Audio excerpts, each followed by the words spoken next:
Hello दोस्तों, welcome back to my YouTube channel study circle. मेरा नाम है राजगुप्ता और आज का हमारा टॉपिक है company.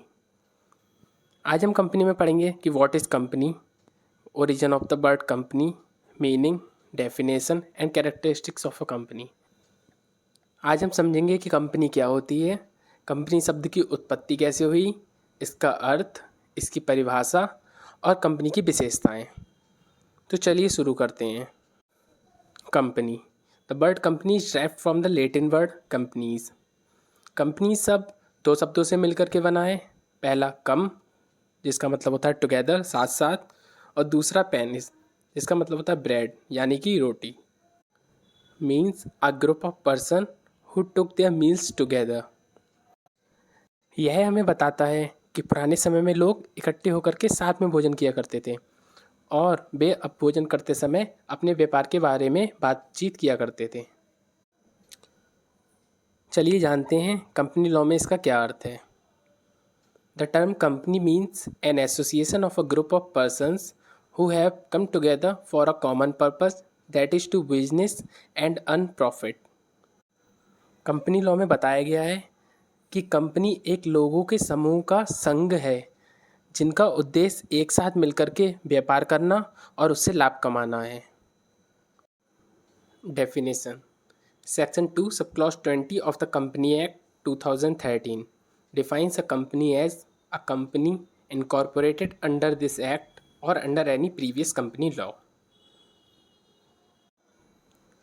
According to Lord Justice Lindley, a company is an association of many persons who contributed money or monies brought to a common stock and employ it in some business and who share the profit and loss arising therefrom. Lord justice Lindley के अनुसार एक company कई सारे व्यक्तियों का एक संघ है जिन्होंने अपनी धनराशि का निवेश सामान्य स्टॉक में व्यापार करने के लिए किया है और इससे होने वाले लाभ और हानि को वो लोग आपस में बांट लेते हैं। चलिए आगे बढ़ते हैं, जानते हैं कि कंपनी की क्या क्या विशेषताएं होती हैं। That is characteristics of a company. Number 1, incorporation और रजिस्ट्रेशन, यानी कि विगमन या पंजीकरण। The company comes into existence only after registration under the company act by following a legal process for registration. Company तभी एग्जिस्ट करेगी जब कंपनी अपना registration यानी कि पंजीकरण कानूनी प्रक्रिया का पालन करते हुए कंपनी एक्ट के तहत करवा लेगी। Registration is mandatory for company to come into existence. Company को अस्तित्व में लाने के लिए रजिस्ट्रेशन कराना कंपलसरी है। Number 2, company is an artificial person created by law. Company कानून द्वारा बनाई गई एक कृत्रिम व्यक्ति है। A company is a creation of law and is sometimes called an artificial person. It does not take birth like natural person but come into existence through law. A company enjoys almost all the rights of a natural person. यानी कि company एक कृत्रिम व्यक्ति है जो कानून द्वारा बनाई गई है। इसका जन्म हम लोगों की तरह नहीं होता, मतलब कि एक नेचुरल पर्सन की तरह, बल्कि ये कानून के माध्यम से अस्तित्व में आती है। एक कंपनी को प्राकृतिक व्यक्ति के लगभग सारे अधिकार प्राप्त होते हैं। It has a right to enter into contract and own property. It can sue other and can be sued. But it is an artificial person, so it cannot take oath, cannot be presented in court, and it cannot be divorced or married. Company को contract करने का, property खरीदने का अधिकार है। एक company किसी और कंपनी पर या पर्सन पर मुकदमा चला सकती है और इस पर भी दूसरी कंपनियां या व्यक्ति मुकदमा चला सकते हैं। जैसा कि हम जानते हैं कि यह एक आर्टिफिशियल पर्सन है यानी कि कृत्रिम व्यक्ति है, इसलिए यह शपथ नहीं ले सकती, इसे अदालत में पेश नहीं किया जा सकता और इससे ना ही विवाह किया जा सकता है और ना ही तलाक दिया जा सकता है। नंबर 3, सेपरेट लीगल एंटिटी, मतलब कि अलग अलग कानूनी अस्तित्व। अ company is an artificial person and has a legal entity quite distinct from its members. Being separate legal entity, it bears its own name, its assets are separate and distinct from those of its members. जैसा कि हम जानते हैं, company एक कृत्रिम व्यक्ति है और यह अपने सदस्यों से अलग है। सेपरेट लीगल आइडेंटिटी होने की वजह से इसका अपना नाम है और इसकी अपनी संपत्ति है, जो कि इसके सदस्यों से बिल्कुल अलग है। नंबर 4, परपेचुअल सक्सेशन, शाश्वत उत्तराधिकार। The life of a company is not related with the life of members. Law creates the company and dissolve it. The death, insolvency, or transfer of shares of members does not affect the existence of a company. It is a legal person having come into being by law, and only law can bring its end.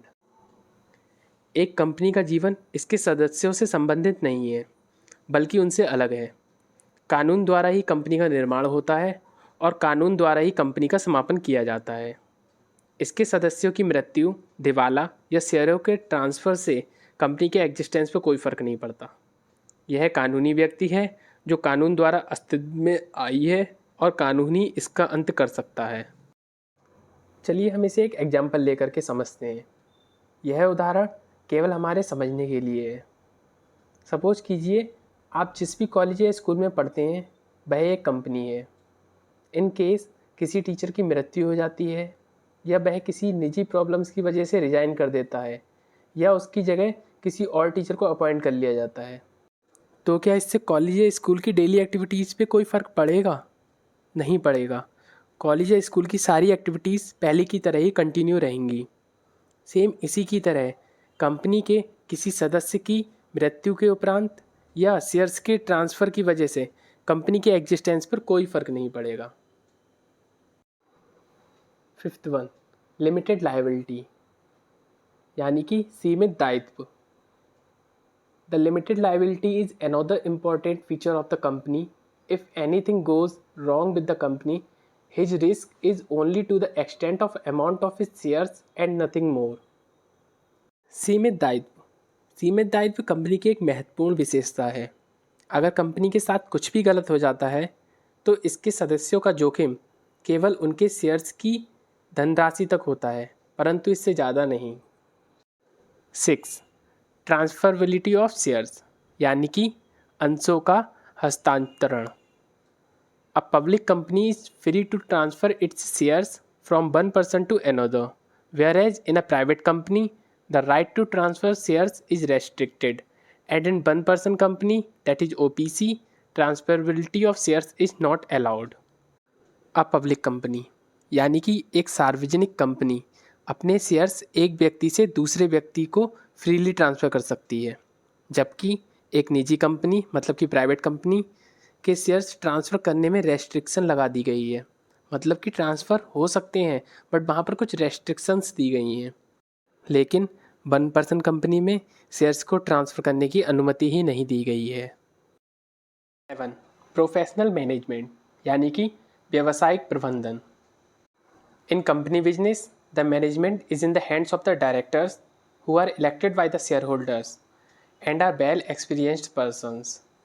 In order to manage the day-to-day activities, salaried professional managers are appointed. Thus, the company business offers professional management. Company में management उन निदेशकों के हाथों में होता है जो शेयरधारकों द्वारा चुने जाते हैं। मतलब कि शेयर होल्डर्स इन लोगों को नियुक्त करते हैं। ये लोग अच्छी तरह से अनुभवी व्यक्ति होते हैं। डे टू डे एक्टिविटीज़ को हैंडल करने के लिए क्वालिफाइड लोगों को सैलरी बेसिस पे नियुक्त किया जाता है। इस प्रकार कंपनी प्रोफेशनल मैनेजमेंट को भी बढ़ावा देती है। 8, common seal. The common seal of the company is of great importance. It acts as the official signature of the company. As the company has no physical form, it cannot sign its name on a contract. The name of the company must be engraved on the seal. A document not bearing the common seal of the company is not authentic and has no legal importance. Common seal का company में बहुत महत्व है। यह company के official signature की तरह काम करती है। जैसा कि हम जानते हैं कि कंपनी एक आर्टिफिशियल पर्सन है, यानी कि एक कृत्रिम व्यक्ति है और यह फिजिकली एग्जिस्ट नहीं करती, जिसकी वजह से यह स्वयं किसी कॉन्ट्रैक्ट पर सिग्नेचर नहीं कर सकती है। कंपनी का नाम मोहर पर खुदा होना चाहिए। कंपनी का कोई भी ऐसा लीगल डॉक्यूमेंट जिस पे कंपनी की मोहर नहीं लगी होगी, उसका कोई भी लीगल इम्पोर्टेंस नहीं होगा। 9. वॉलंटरी एसोसिएशन यानी कि स्वैच्छिक संघ। अ company is a voluntary association of persons to earn profits. It is formed for the accomplishment of some public good, and whatever profit is divided among its shareholders. A company cannot be formed to carry on an activity against the public policy and having no profit motive. Company लाभ कमाने के लिए बनाई गई व्यक्तियों का एक स्वैच्छिक संघ है। यह लोगों के वेलफेयर के लिए बनाई गई है और इससे होने वाले प्रॉफिट को इसके शेयर होल्डर्स के बीच बांट लिया जाता है। किसी कंपनी का गठन बिना किसी प्रॉफिट के मकसद के या पब्लिक पॉलिसी के खिलाफ जाकर के नहीं किया जा सकता। 10. लिमिटेशन ऑफ वर्क यानी कि कार्य की सीमा। The field of work of a company is fixed by its charter, the memorandum of association. A company can not do anything beyond of the powers defined in it. Its action is therefore limited. In order to do the work beyond the memorandum of association, there is a need for its alteration. किसी company का कार्य क्षेत्र उसके charter द्वारा तय किया जाता है, जिसे हम मेमोरेंडम ऑफ एसोसिएशन के नाम से जानते हैं। यह कंपनी के गठन और पंजीकरण प्रक्रिया के दौरान तैयार किया गया एक लीगल डॉक्यूमेंट है, जिसमें कंपनी को ऑब्जेक्टिव्स को मेंशन किया गया होता है जिसके लिए कंपनी का गठन किया जाता है। कंपनी केवल उन्हीं एक्टिविटीज़ को रन कर सकती है जिनका जिक्र मेमोरेंडम ऑफ एसोसिएशन में किया गया हो। एक कंपनी इसमें परिभाषित शक्तियों से बाहर जाकर कुछ भी कार्य नहीं कर सकती। मेमोरेंडम ऑफ एसोसिएशन के बाहर जाकर के काम करने से पहले इसमें बदलाव लाना जरूरी है। 11. Establishment and dissolution of company by law. मतलब कि कानून द्वारा कंपनी की स्थापना और समापन। One of the characteristics of the company is that both the establishment and the binding up of the company is possible only by the law. As the company is established by the law, in the same way the company can also be dissolved according to the act और legislation. Company की विशेषताओं में एक विशेषता यह भी है कि कंपनी की स्थापना और समापन दोनों ही कानून द्वारा संभव होता है। जिस प्रकार कंपनी की स्थापना कानून द्वारा होती है, ठीक उसी प्रकार कंपनी का समापन भी अधिनियम या विधान के मुताबिक ही किया जा सकता है। Company is not a citizen. Company एक नागरिक नहीं है। This characteristic of the company says that company is not a citizen. As we know that company enjoys a lot of rights of that of a natural person, but despite company is not a citizen according to the constitution. That's why company does not enjoy fundamental rights as that of an Indian citizen. Company की यह विशेषता कहती है कि company कोई नागरिक नहीं है। जैसा कि हम जानते हैं कि कंपनी को बहुत सारे अधिकार प्राप्त हैं जो कि एक व्यक्ति को प्राप्त होते हैं, लेकिन इसके बावजूद संविधान के अनुसार कंपनी कोई नागरिक नहीं है, इसीलिए इसे एक भारतीय नागरिक की भांति मौलिक अधिकार प्राप्त नहीं है। आई होप आपको सारी कैरेक्टरिस्टिक्स अच्छे से समझ में आ गई होंगी। If you understand this topic, hit the like button and please subscribe my channel and press the bell icon for further notification. If you still have any query, you can ask me below in the comment section. Thank you.